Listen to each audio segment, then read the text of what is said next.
Allah Azza wa Jalla menciptakan binatang berbicara yang bernama Jasasa. Dia di mana lahirnya, ajalnya, matinya sama dengan ajal Dajjal. Begitu pula muncul dan menghilangnya. Binatang inilah yang mengajarkan akidah tauhid kepada Samiri muda. Pelajaran ini kononnya ditulis oleh Jibril alaihissalam dalam bentuk panel-panel atau prasasti. Isi prasastinya panel 1 yang ditulis oleh malaikat Jibril. Panel 1 itu berisi kalimat la ilaha illallah, tidak ada Tuhan selain Allah. Ini dijelaskan oleh binatang Jasasa. Yang kedua, panel kedua berkata Allahu wahid la syarikalah.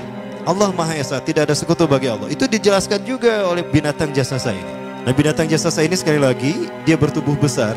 Kategorinya adalah kelasnya itu mamalia, genusnya mamalia. Cuma saya tidak tahu nama spesiesnya apa. Pada tahun 2017, akhir dari bulan Agustus di Filipina ditemukan binatang seperti ini. Ciri-ciri binatang ini nyaris sempurna seperti ciri-ciri binatang Jasasa yang disebutkan Rasulullah terkait dengan binatang yang memata-matai Dajjal. Tubuhnya penuh dengan bulu. Ini disebutkan dalam surat An-Naml ayat ke-82. Ya, binatang ini seperti ini dan dia tidak pernah jauh dari laut karena dia selalu ingin membasahi tubuhnya dan dia pun makan dari makanan ikan laut. Maka dia tidak pernah jauh dari pantai. Seperti ini. Nah, binatang inilah yang mengajarkan prasasti mengajarkan akidah tauhid kepada Samiri muda. Yang ketiga, engkau diurus oleh Jibril. Karena itu janganlah engkau mengkhianati janjimu dengan Allah. Hanya engkau saja di pulau ini. Panel yang kelima, makanlah dan nikmatilah makanan minuman yang menjadi rizki dari Allah sesuai kehendakmu. Tidurlah sesukamu, tapi sembahlah Allah dalam berbagai keadaanmu dengan tasbih keesaan Allah kepadanya, yaitu dengan melaksanakan solat yang diwajibkan kepadamu. Allah lah sang raja, Allah yang Maha Esa. Dia tidak berayah dan tidak pula mempunyai anak. Allah Tuhan Tuhan yang maha besar dan maha agung. Dialah yang maha raja. Ada 7 panel. Panel yang ke-7 bercerita tentang Nabi Muhammad. Panel yang ke-6 itu bercerita tentang nabi-nabi. Dan khusus panel yang ke-7 cerita tentang Nabi Muhammad. Jadi Dajjal sudah tahu, Samiri sudah tahu bahwa akan diutus Nabi Muhammad di akhir zaman. Dan itu Nabi yang terbaik. Makanya dia iri.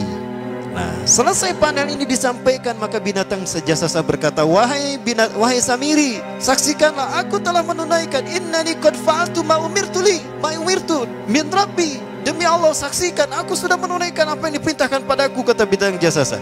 Maka sekarang adalah perintah terakhir, yaitu pertanyaan dariku untukmu.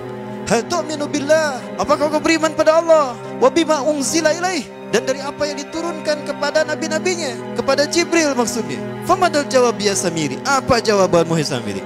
Samiri tidak menjawabnya. Lama ditunggu-tunggu, Samiri tidak menjawabnya. Sehingga binatang ini pun pergi dengan menjerit dengan jeritan yang membuat Samiri ini pekak telinganya. 2 kali lagi datang lagi kembali kepada Samiri dan berkata binatang Jasasa, ya Samiri, famadal jawab? Hal tu'minu billah, in tu'minu billah fatakunu mu'minan ajaba imanika ila yaumil qiyamah.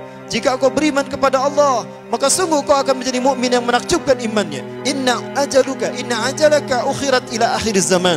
Sesungguhnya ajalmu ditangguhkan sampai akhir zaman. Jika kau beriman pada Allah, engkau akan menjadi mukmin yang menakjubkan. Fa in lam tu'min billah, tapi jika engkau tidak beriman kepada Allah, wa bima unzila ilaih, dan apapun yang diturunkan pada Jibril, innaka minal mal'unina ila yaumil qiyamah, dan kau terkutuk sampai hari kiamat nanti. Tidak juga dijawab. Pergi lagi binatang Jasasa tadi sambil memekikkan suara yang pekikan yang keras. Yang ketiga kali yang terakhir dia bertanya kembali. Dan apa jawaban Samiri? Hei Jasasa binatang buruk rupa, lihat di pulau ini tidak ada siapapun kecuali engkau dan aku. Dan yakinilah kalau panel ini bukan tentang Allah yang di langit sana, tapi yang disebut Allah itu saya. Hei Jasasa, akulah Allah itu. Oh, dia menjerit dengan jeritan yang makin keras. Sampai si Samiri pun menutup kedua telinganya. Sejak saat itulah binatang itu pergi dan berkata, innaka dajjal, innaka dajjal, innaka dajjal. Engkau adalah pendusta, engkau adalah pendusta. Pendusta sampai hilang suaranya. Di saat itulah Samiri mendapatkan gelar Dajjal. Jadi siapa nama asli Dajjal? Samiri. Dajjal artinya Al-Kazab, pendusta, bukan singkatan kadek. Baik, nah sejak saat itulah Samiri keluar dari pulau itu dan dia sudah menyandang gelar Dajjal, pendusta, karena dia mengaku Tuhan. Baik, Iwabillah, jangan salah, Dajjal kecerdasan yang mampu melakukan cloning dan mampu melakukan berbagai macam riset dan eksperimen. Hatta eksperimen yang mengilhami film Hook itu Dajjal bisa melakukan.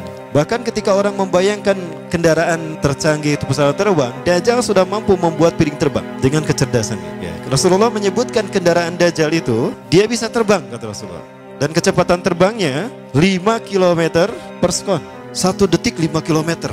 Hanya dengan berkedip-kedip dia berkeliling dunia. Ya, Kecepatan ini diambil dari hadis Rasulullah. Berapa kecepatannya Rasulullah ketika dia terbang di muka bumi? Ya, kendaraan yang dia gunakan itu kecepatan terbangnya seperti awan yang ditiup angin, kata Rasulullah. Dan awan rata-rata ditiup angin itu 5 km per sekon. Dan jarak dari satu telinga ke telinganya, artinya setengah diameter atau diameter kepalanya, keledai yang dia gunakan, Rasul menyebutnya keledai, itu arba'una zira, 40 hasta, 27 meter. Diameternya itu 27 meter. Keledai macam apa yang jarak dari satu telinga ke telinganya 27 meter? Kalau bukan piring terbang. Ini bisa 24 meter kan? 27 meter, bisa tidak? Bisa, dan kecepatannya pun sama. Dan pernah meninggalkan jejak Cop Circle di Yogyakarta.